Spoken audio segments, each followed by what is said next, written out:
beyond any shadow of a doubt, the comments I get most, or inbox messages, anything, when people you guys reach out to me or comments on the live stream, the number one comment I get all the time is people ask me, for whatever reason, probably because I talk about this stuff all the time, I guess, I don't know, how do I deal with this? I've got some just unhinged coworkers. How do I deal with them about what I know is true? How do I deal with this family member? Holidays coming up. How do I deal? Let me give you a little technique that might help out with that. And the reason why they're all unhinged, especially this week, I know you feel it. I know you sense it. There's more unhinged people these days on TV and in your personal life than ever because they're all worked up because coming up this weekend is another No Kings rally.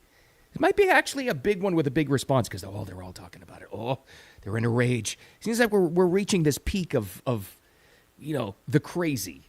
But give it a little tip that's always worked for me because, listen, I'm somebody that's always, in public talking about this stuff. I'll tell you what may work. And they are getting more and more unhinged. I mean, it's just insane. The Nancy Pelosi meltdown yesterday on the Capitol steps, proof positive of that. Not only her, though. There's this lack of there's this leadership. All of their voices of the just Trump deranged syndrome people on TV are just going off the rails, including this MSNBC guest yesterday, who we've heard from before. She was something else. We're going to talk about public enemy number one for the Democrat side of things these days. It happens to be one of their own, John Fetterman. Oh, boy, do they hate him now. You're not going to see him much on TV these days, at least not on the mainstream networks because of what he said yesterday. And what did he say? Oh, he was chock full of common sense. They hate that. Oh, boy. And we'll wrap it up by something that's pretty disturbing that's going on these days. Who is hacking airport PA systems? I don't know, but it's pretty weird. It's because of the shutdown. No, it's not. You're also hearing that these days. Anyway, we'll get to it all. I promise you. Thanks for finding the Wicked Radio live stream and replay or audio podcast, wherever you like to get them. All your favorite channels, like and follow, and I appreciate you so much. Let's get right to it. All right. I'm calling it the Nancy Pelosi meltdown on the Capitol steps yesterday as a reporter asked her about her role, her involvement in January 6th. Did she or did she not provide Capitol Police and the National Guard, which is her call, by the way, as at the time the Speaker of the House. Now, you're all going to have to decide for yourself. We're all going to have to decide for ourselves who was responsible for January 6th and who trumped it up as the worst possible thing that's ever happened to this nation and the insurrection. That's all for us to decide as individuals. But let me ask you this. I'm going to play for you. You can even hear it here in audio only. Nancy Pelosi's reaction to the question. And here's the technique to apply to this. If this was somebody in your personal life who responded to a question that way, do you see this person as having any guilt at all? This is a reporter from, I think the reporter was from Mike Lindell, the MyPillow guy. He has a TV network. I don't know. The Mike Lindell and MyPillows, and I have a 2-for-1 offer. That guy. Well, one of his reporters asked a very relevant question and got press access to Nancy Pelosi. It did not go well. Congresswoman Pelosi, are you at all concerned that the new January 6th committee will find you liable for that day? Are you at all concerned about the new January 6th committee finding you liable for that day? Why did you refuse the National Guard on January 6th? Shut up. I did not refuse the National Guard. The president didn't send it. Why are you coming here with Republican talking points as if you're a serious journalist? The American people want to know we still I'm sorry. I know it's a serious topic, but that response.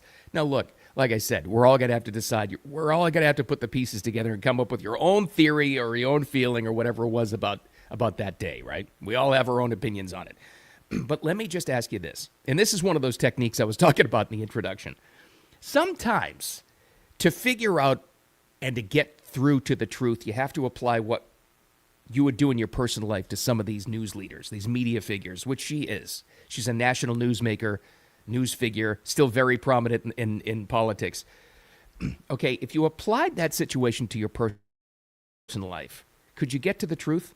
I'll give you an example. So you're at, a holiday event or whatever, and you said to Nancy Pelosi, and she's a family member, okay? Aunt Nancy, did you take the last bottle of wine and put it in your purse from the cabinet? And she responds with, shut up! Do you tend to think she's guilty or not? sometimes that gets you to the truth, depending on how unhinged the response is.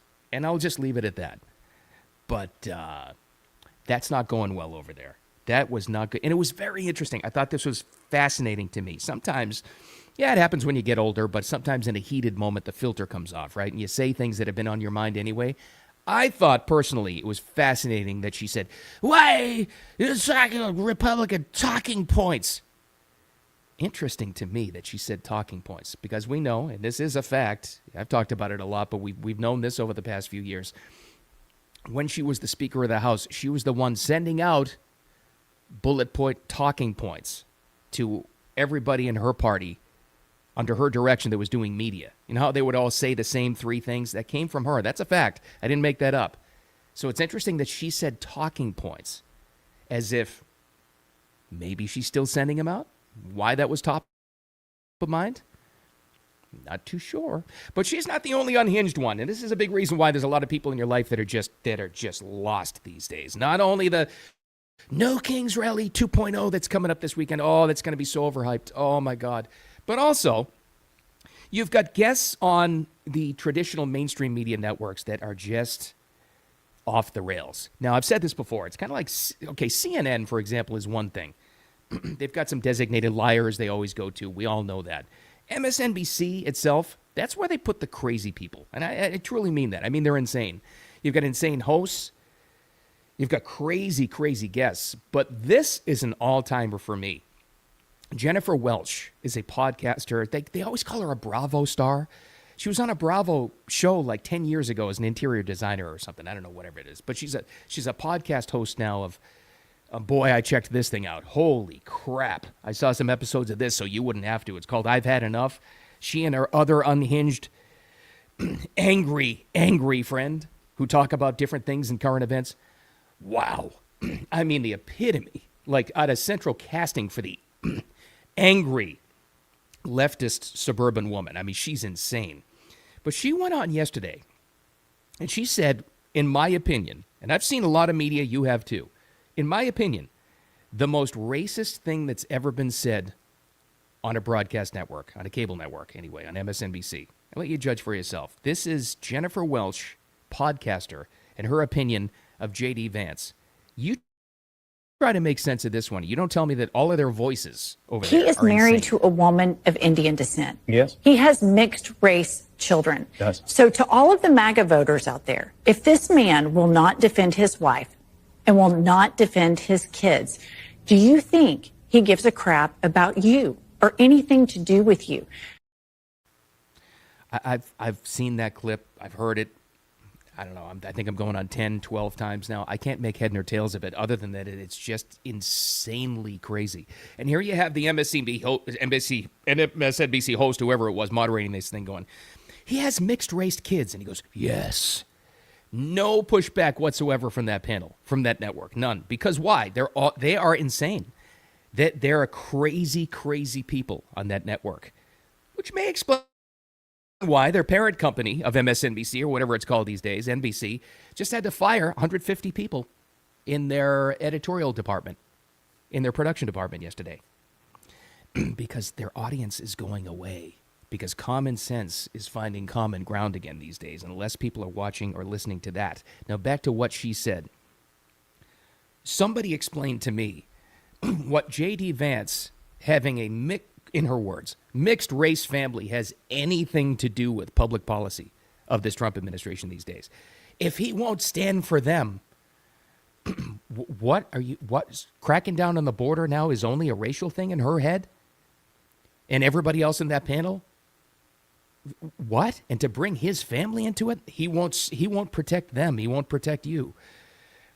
I'll say it again. That's not only the craziest, that's the most racist thing I've ever heard anybody say on television, ever. And completely got away with it with zero pushback. None. Because they're crazy at that network. Now, this person, this Jennifer Welch person, who, again, all the headlines this morning because of her outrageous comment, like New York Post this morning called her Bravo star. Okay, let's calm down on that. She was on a Bravo show like 10 years ago as an interior designer. Bravo star. If that face, that voice, and her name seem familiar to you, I was trying to think back of when it was. You and I were talking about it. It was Oh boy, I think it was like 3 months ago. I'll guesstimate and I'll put it at 3 months ago. She was the same person that said, and I think this was on her Unhinged Angry podcast, who said Trump voters, she said triple Trumpers. Do you remember this one? This was her who said it. Should not go to Chinese or Mexican restaurants. Remember that? She actually said it. At the time, that was, I think, the most racist thing I ever heard said in a public forum. Until outdone by this, to bring J.D. Vance's comments into this. This is one of those examples, too, where I don't think he usually responds, and he does a great job, and he probably will because he's got a little bit of a temper, and she brought his family into it. I'm hoping he doesn't respond, though, because you really have to, and this is a good lesson for all of us. So for somebody that angry and that nuts, you definitely don't respond to him. Like, you got to push back when people say insane things to you personally. You have to push back. Somebody like that, though, you know, if you ran into somebody, we all have them in our lives. Somebody that unhinged, I think you just got to let them go off to the side of the edge. It's the side of the cliff. You really have to, because that woman is nuts. But again, the takeaway is that network had her on to say that, zero pushback whatsoever. They love it. They love their attention they're getting, because nobody talks about MSNBC anymore except when you have lunatic guests like that. Segueing to somebody they should be listening to. You know who's not going to get any media time coming up soon? They have a new public enemy number one. It used to be Tulsi Gabbard. They used to love Tulsi Gabbard because remember when she was a Democrat and she was like, first of all, she was a female, military experience, attractive, well-spoken, powerful. Everybody, they loved Tulsi Gabbard until she looked at the policies and she said, I can't support you people. I'm leaving. And Tulsi Gabbard became public enemy number one. They got a new one. It's John Fetterman, the senator from Pennsylvania. This guy's making some waves for what he said about, oh my God, God forbid John Fetterman talk about toning down the rhetoric. And he dared say, opposite for what that MSNBC lady said, dared say that Trump supporters aren't evil. They're not fascist. They're not Nazis. We need to start talking this thing out. Saying that got him put on the enemy list. This is what he said. I'm the only Democrat in my family. I grew up in a conservative part of Pennsylvania, and I grew up and I know and I love people that voted for President Trump. But they are not fascists.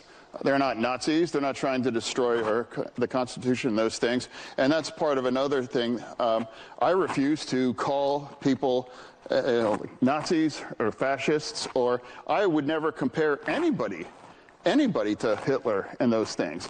And now that kinds of extreme rhetoric is going to continue. We're going to be more likely in resulting in extreme kind of outcomes and political. Here's what he's been called so far. This is what the I hate this term, but the political influencers that happen to be from the left, they're calling him a traitor. They're calling him unhinged. They're calling him he's out of bounds. Why? Again, think about why. Because he dared insert common sense and common decency and outreach into the conversation and pointed out to them, to their faces, on stage at the Lincoln Center, by the way, of all places, that this is nuts. This is nuts to call people you disagree with fascist. That made him, he's enemy number one. I would not expect him to get much more airtime on the mainstream media networks. You're not going to see him on MSNBC anytime soon. They don't want him. They hate him. They hate him for reaching out. That's how twisted things have gotten. Truly. Now, here's the question. Like I said before, it's kind of like our theme today. You can sense it. You can feel it. I hear it too. It's a lot. Everybody's all worked up this week, and maybe it's in advance of, another No Kings rally coming up this weekend. Maybe that's the reason why. Maybe it's just things are reaching this nexus. I don't know. There's another question I get all the time. For people who come up with these crazy criticisms of, let's say, the border policy and what ICE is doing, what the FBI is doing, what Homeland Security is doing in general. This is the argument you have to give them. It's about what they've found and what they've done.